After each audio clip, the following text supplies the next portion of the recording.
Chapter 10. He Walks with Purpose. I remember the moment I got to the outskirts of Odessa, Texas. I knew I had at least a couple 100 miles ahead of me with very little in the way of restocking. Over that next week, I would only end up having 3 hot meals, if you could call them that. Maybe that's really good compared to the conventional thru-hikers' experiences and whatnot, but I wasn't the biggest fan of it. I was scared, and to make matters worse, I was running over several goat head thorns. Every single one that I had to pull out of a tire made me nervous as air would leak, leaving me to hope that the heavy-duty, slimed inner tubes would hold up. Once I was out there, away from towns and populated areas, flattened tires could be detrimental. As nerve-wracking as the stretch was, it actually ended up being one of my favorite parts of the entire walk. The next 100 miles or so was filled with oil field traffic, made up mostly of semis hauling ass back and forth. While this made it quite dangerous in terms of traffic, I felt a lot safer when it came to other issues, like my water supply. I couldn't tell you how many people stopped to offer water, food, and rides along this route. I, of course, turned down the rides, but took everybody up on food. I was actually offered so much water that I eventually had to start turning down offers, as my stroller was getting too heavy. I, of course, turned down the rides, but took everybody up on food. I was actually offered so much water that I eventually had to start turning down offers, as my stroller was getting too weighed down by an assortment of water bottles and other drinks. While it was a very friendly stretch to walk through, it came with its own slew of challenges as well. Getting sleep became extra difficult, as the roads were lined with miles of fence. I've heard a lot of cross-country trekkers talk about having to walk several extra miles at the end of the day in an attempt to find a break in the fence. I didn't want to exert the extra energy, and the fields behind the fences were littered with grass burrs. I was already dealing with enough of these in my tires. I definitely didn't want any more. For these reasons, I chose to pitch my tent right outside of these fences, never more than 15 feet or so away from the highway. The first night I did this, a police officer came over to come check up on me as I was setting up camp. Apparently, some onlookers thought I was stranded. "You camping out for the night?" he asked. "Yes, sir," I replied, "if that's all right, of course." He responded, "I mean, there's nothing illegal about camping on the side of the road." The police in the South and Southwest were far more laid back than most of the law enforcement I had encountered in the Southeast. I had fewer police interactions the further west I made it as well. I can recall one day in the Southeast where I was stopped several times. I got stopped in one county, they asked me several questions, ran my ID, then I continued on my way. As soon as I crossed into the next county a mile or two later, I got stopped and had to go through the whole process again. I didn't have a huge problem with it, but it did get old after a while. After all, I wasn't doing anything wrong. Thankfully, like I said, after I crossed into Texas, police encounters became far and few between. When they did occur, they went well. The police officer in this instance, when I was camping on the side of the road, expressed concern for my safety being so close to that highway. He explained the frequent semi-truck crashes and how the vehicle parts would fly everywhere. I don't even like people driving motorcycles on this road, let alone walking. He offered to drive me south to another highway, but wanting to stick to my route, I politely declined. He gave me some water bottles and left me to finish setting up my tent so I could get to sleep. Like I said, being so close to the road, it was difficult to sleep.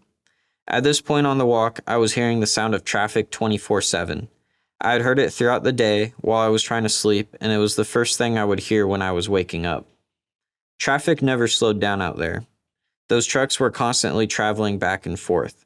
The plus side to this was that drivers began to recognize me. I'd get friendly honks as I got out of my tent in the mornings, and people who mentioned they had seen me days prior would stop to help. The day after being stopped by the police officer, I ran into the same officer, as well as another in Mentone, Texas. Mentone is a very small town. At the time I was there, the population was supposedly only 19. Surprisingly, being as small as it is, I actually met quite a few people. My personal favorite interaction in that town was going into the local convenience store. While waiting in line, somebody turned around and asked if I was that guy walking on Highway 302. I let him know that I was, and that I was in the process of walking across the country. A few others in the store came up to say they had seen me walking over the past few days as well. The same man who had originally struck up the conversation said, "I knew you weren't just some guy wandering around. You walk with purpose." That one's going to stick with me for the rest of my life. I never posted about this as I documented my trip on Instagram, but this stretch of the walk was the one section of the trip where I realized I hadn't packed enough food. And I only realized this halfway through. This was a few days after being at the convenience store I had just mentioned. As I was sitting, sorting through my food bag and figuring out how to ration the remaining food throughout the week, I felt a calmness I wouldn't have felt in the weeks prior. Something in me knew that I was going to be taken care of, likely based on the numerous encounters I'd already had on the walk. Just a few minutes later, a family pulled over and offered me a burrito. The remainder of that week, I was never hungry. Every day, at least one person would stop and offer food until I got to El Paso. The generosity I received from others was the best of humanity showing itself in a beautiful way. I've said it before, people want to be a part of something bigger than themselves. The walk was a collection of these moments and a demonstration of hundreds of people taking the time to help somebody get closer to their goal. Halfway through the stretch, I got the opportunity to stay at what would end up being my favorite actual campground of the entire trip, Pine Springs Campground in Guadalupe National Park. I showed up around the time the sun was setting. This made me nervous as I knew the campground had limited spots and was first come, first serve. Thankfully, there were actually quite a few unreserved spots. This is really the only spot in the entire walk that I regret not taking a day off. The area was absolutely beautiful, and the campground was seated at the base of a mountain, making for quite the view. As enticing as it was to stick around, I knew I needed to keep moving, especially with my short food supply. The next morning, I woke up to a golden sunrise illuminating the mountains around me. After packing up camp, I backtracked along the trail that had led me to my campsite, toward the main parking lot. Upon walking out, a woman approached me, asking where I was heading to. Although this particular area was one of my favorite parts of the trip, it had been a pretty lonely stretch. Many people stopped to help me out, but I can't say I had too many extensive conversations with anyone. Additionally, I was often in and out of signal, making phone calls back home rare. Because of this interaction, I actually ended up getting behind on schedule. I didn't mind at all though. We had a great talk, probably around 45 minutes or so. I also got to meet her friend before I made my way back towards the highway. From this point, I was pretty close to Salt Flat, a ghost town lying right next to, you guessed it, a salt flat. I had been to a salt flat a few times before in Oklahoma. They're an unbelievably cool sight. For miles, you see a perfect split between the pure white salt and the bright blue sky. Although I had had a fairly slow start, I got even further behind throughout the day. The heat wasn't as bad as it had been, but it was enough for me to want to take several shade breaks under my umbrella. Flat tires also continued to slow my progress in a small but continuous way.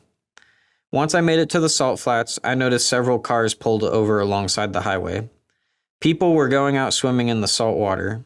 Not having taken a shower in several days, the thought was tempting. My only issue was the amount of open wounds that I had had. I decided to keep walking past, but a man across the street yelled out to me to ask what I was doing. After awkwardly chatting back and forth across the road, I made my way across the highway so our voices weren't muffled by the sounds of passing traffic.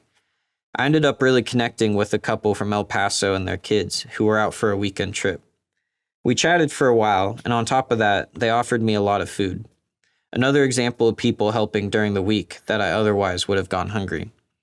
We planned to meet up once I got to El Paso, but unfortunately, the timing ended up not working out. As enjoyable as the walk could be at times, breaks spread throughout those 3 months were crucial. As soon as I got to El Paso, my friend Aaron drove down to hang out. Of course, the first thing we did was go get food. Oh, how I had been craving Panda Express. We drove straight there and got some large plates of chicken and rice. We split the cost of a nice hotel room and went to Walmart so that I could restock on supplies. I got a fairly extensive list of items, including super glue to seal up my toe that I had busted open on the end of a jagged metal rod. We rested that night, then got up the next day to spend time exploring the city, and eventually made our way to the Franklin Mountains State Park to camp for the night. Several storms had been rolling through the state over the past few days. I believe there had already been around 3 nights in a row that I was hit with rain in the middle of the night. Thankfully, none of it was too heavy. On this night, however, things took a turn for the worse. Seeing that a bad-looking storm was brewing, I opted to pitch my tent underneath the gazebo at our campsite. Aaron had a better tent set up for rain than me, so he was able to pitch his out in the open with no worries. The storm was brutal. I woke up cold and soaked. I considered taking the day off again, as more storms were on the way, but chose to keep going, especially with the last few days being as low mileage as they had been. Aaron dropped me off where he had picked me up, then drove back home. I marched on in hopes of making it across the city of El Paso. There were some light sprinklings in the late morning, but by noon, the sky had cleared up and the sun was out. It seemed that I'd actually have some good weather for the rest of the day. I was dead wrong. Throughout the afternoon, several waves of rain and wind blew through the city, making it difficult to even see at some points. Navigating through cities was already tricky, usually requiring me to keep an eye on Google Maps constantly. In this weather, however, I had to keep my phone tucked away and as dry as possible. Though it was an uncomfortable day, I managed to make it to a hotel just a few miles from New Mexico.